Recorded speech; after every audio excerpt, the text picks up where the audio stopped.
adalah haram untuk pemilik dia, tetapi halal untuk orang-orang susah.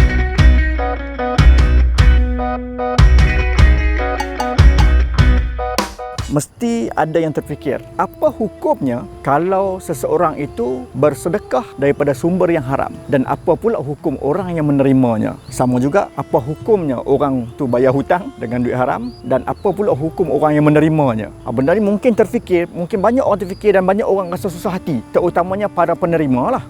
Baik, dalam surah Al-An'am, Allah SWT berfirman, wala taksibu kullu nafsin illa 'alaiha. Tidaklah kejahatan itu yang dilakukan oleh seseorang itu kecuali daripada dia yang menanggungnya. Maksudnya, kalau orang tu yang buat dosa, dia saja yang tanggung dosa tersebut. Ini satu konsep umum. Daripada konsep umum ni lah para ulama telah pun mentafsirkan dan juga menggunakan pakai untuk hukum-hukum yang lain. Jadi dalam bab ini, apa jadi? Yang pertama kena ingat, orang yang mencari rezeki daripada sumber yang haram dan dia tahu ia adalah haram, maka hukum dia berdosa dan ia adalah haram. Dan sekiranya rezeki yang haram itu bercampur dengan yang halal, dia akan jadi, rezeki itu akan jadi syubhah. Syubhah ni maksudnya bercampur. Kita tak dapat bezakan mana satu yang haram dan satu yang halal. Dan sekiranya orang yang mencari rezeki dan daripada rezeki itu ada sumber yang haram, dan sumber yang haram itu dikenal pasti, maka sumber yang haram itu perlu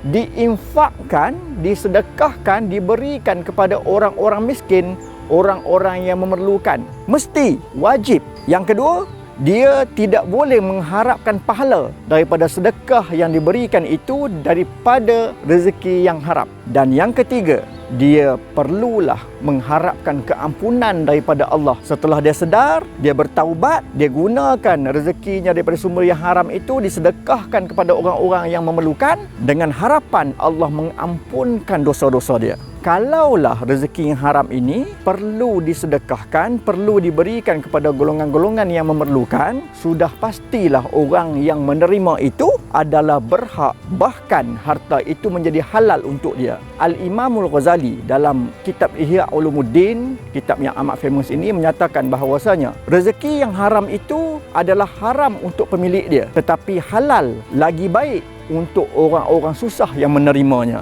Maksudnya di sini, apabila rezeki itu ada manfaat dia untuk digunakan oleh orang-orang susah, orang-orang fakir, orang-orang miskin, orang-orang asnaf, maka ia boleh digunakan.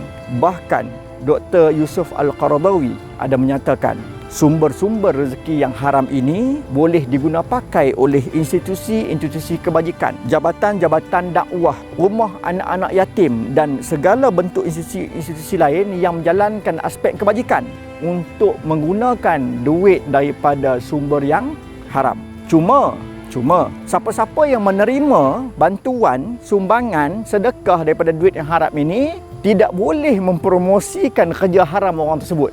Sebagai contoh, sumber daripada jualan arak ataupun judi. Haram kan? Ya, haram. Kita pun tag syarikat tersebut. Saya terima bantuan daripada syarikat tersebut. Tanpa kita sedar, kita telah mempromosikan syarikat tersebut, maka ia adalah haram. Tak boleh. Sikit pun tak boleh. Kalau kata kita dapat daripada sipulan-sipulan, jangan sebut pun daripada mana sumber itu. Ini penting. Jangan sesekali mempromosikan.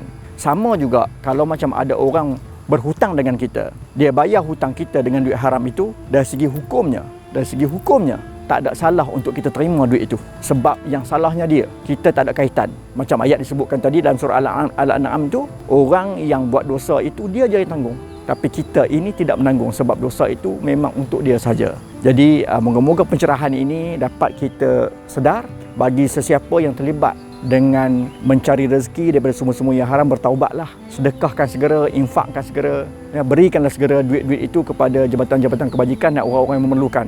Moga-moga Allah ampunkan dosa saudara-saudara semua dan kembali ke pangkal jalan untuk kita cari rezeki-rezeki yang halal, insya-Allah.